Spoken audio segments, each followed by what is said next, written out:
Most people think time is like a river that flows swift and sure in one direction. But I have seen the face of time, and I can tell you, they are wrong. Hello guys, today me and Silly Gangster want to tell you about time artifacts and his abilities. Maybe someone know all about this time artifacts, but if you're a newbie, just sit down and listen carefully, because this video is going to be interesting.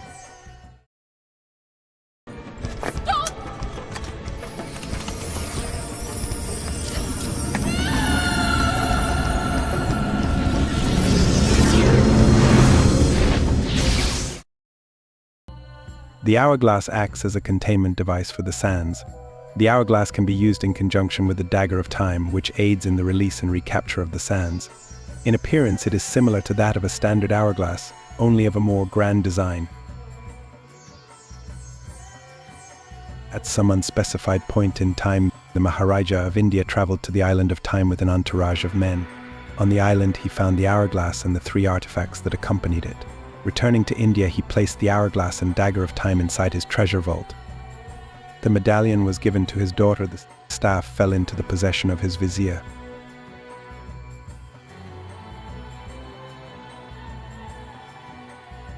When Sands of Time was open, almost all people get infected by the sands, except for one guardian. What about Farah? Prince and Vizier, they just have artifacts of time which protect them from sands. Now let's talk about non-protected humans. The full transformation from people to sand monsters from 10 to 20 seconds, and mutation depends also from human, like with a Sharma. And in photo you can see a non-mutated and infected blue sand general.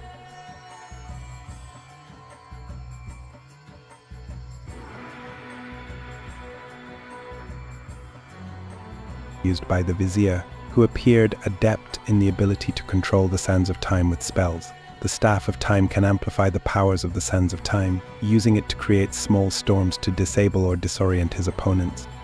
In addition, he appears able to create duplicates of himself. The Vizier cannot simply use the magic and powers that the staff can command unless he recites some kind of incantation. Like the Medallion of Time, the staff protected him from the effects of the Sands of Time.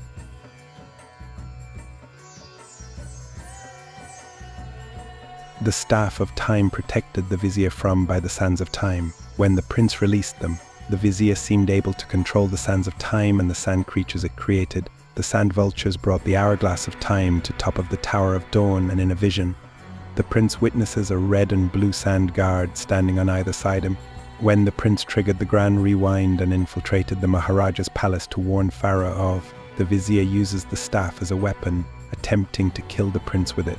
The Vizier used the staff to create identical sand copies of himself to combat the prince for him, controlling them like puppets, while forming a barrier of magic around himself. But with the death of each clone, the Vizier became exhausted to the point where he could no longer fight and was forced to fight in vain against the prince.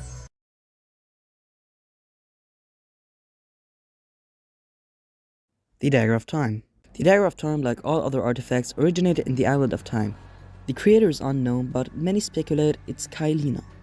The Dagger of Time is the only known tool that can open the hourglass and unleash its sands. The Dagger of Time is also the only tool that can perform a Grand Rewind, which can take you way more back in time than a normal rewind. The Dagger of Time can channel the sand's powers into oneself. If someone stabs Kailina, getting some of her on the dagger, then stabs themselves, they will be granted a portion of the sand's powers, gaining a number of incredible abilities that are enhanced strength, enhanced speed, levitation, telekinesis, energy blast, teleportation, aerokinesis, and even immortality. I will be immortal! There are some other powers that I didn't mention because I'm not really sure of their presence. The body of who does this will be heavily distorted. They will be mutated into a strange form full of the sand's essence. The only way to go back into one's human form is to get stabbed by the dagger again. The dagger made him into what he is. It can unmake him. The dagger can mess with one's mind and mentality, as heard in the Vizier's speech in The Two Thrones. 4 weeks ago, the dagger stirred and showed me things, whispered to me in my sleep. It drew me here. The dagger promised the Vizier immortality, which led him to kill the Maharaja and steal the dagger. The dagger grants the wielder powers such: recall,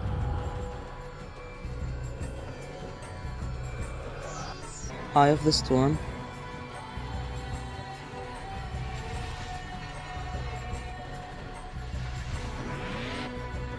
Wind of Sands, and Sandstorm. There is also Ravages of Time, which was removed from the dagger in the Two Thrones. The wiki states that its powers are used by pressing a button on it, but I'm not sure about how true that is. The Medallion. The Medallion is speculated to have the same origin as the Dagger of Time. Farah got the medallion from her father when he returned from the Island of Time. At the end of Sands of Time, she gave it to Prince. By the time War Within happened, Prince had put the medallion in his breastplate as a way to remember his love for Farah. At the start of the Two Thrones, Prince throws the medallion away like an idiot because he wants to forget his past, including his love for Farah, as he has married Kylina. The medallion has the same powers as the Dagger of Time, except for Ravages of Time, which is exclusive to the medallion, and both Wind of Sands and Storm of Sands are exclusive to the dagger. The medallion can sense sand creatures, as it glows when Shadi is near Prince. Prince is able to increase his health by upgrading the medallion in certain places around the map, which means the medallion has direct influence to how durable the wielder is. These are all the facts for today. I got most of these facts from the Prince of Persia wiki, so make sure to check it out. And thank you for watching.